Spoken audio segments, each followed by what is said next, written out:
मान्यवर जिला जज ST 57/2025 जोटा कि नयागढ़ PS केस नंबर 4/2025 रे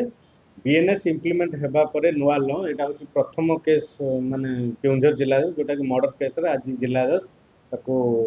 अक्यूज को आजीवन कारादंड दंडित करछन एवं हत्या उद्यम करथिबारु ताको मध्ये 7 वर्ष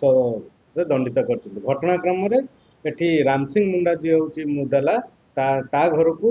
विक्टिम मनोज कुमार महंत जे कि मरु मरु बंची जाइए आउ जन मृतक जी तारण प्रसाद महंत बाइक किनिथिबा हेतु राम सिंह मुंडा ताकू EMI आदाय करिया को जाइतिले किंतु सेठारे से ताकू EMI न दे घंटे काल अटकई रखला तापर कहला जे चलो मु EMI देबी तुमको ATM रो उठेगी से कादकला बाजार पाखु नेगी जाउतला से जीवा बाटर ताकू से मझी बाटर ताकू ऊपर से पछरे एमाने बाइक रे आगे आस्तले से बोलेरो चले पछ पछ आस्तला तांको स्पीड रे आसी बोलेरो तांको ऊपर चढ़े देबाकू सेही घटना स्थल रे तारण प्रसाद महंत मृत्युवरण करथला आ बाइक ऊपर छिटिकी पड़तला मनोज कुमार महंत जे कि निजे गोटे आई विटनेस इंजोर से सेतरे आहत मध्य होतला से केस रे आज विचार करी 11 जन साक्षी प्रमाण को भित्ति करी आज मान्यवर जिला जज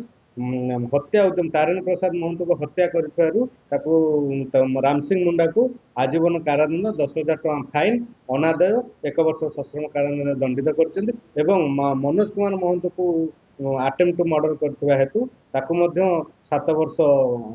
रिगोरियस इम्प्रिजनमेंट देछन्ती आ 10,000 टका फाइन अनादाय 6 मास मध्ये दंडित करछन्ती एवं ए घटनाटा हूँ 4 मास भितर ट्रायल आरंभ करके साक्षी आरंभर 4 मास भितर शेष कराई और इन्वेस्टिगेशन हबार 16 मास भितर ए केसटा को शेष कर दिया एटा केउंझर प्रथम ओडिशा मर्डर केस रे हत्या उद्यम लाइफ इम्प्रिजनमेंट हबा नुआ BNS रे प्रथम।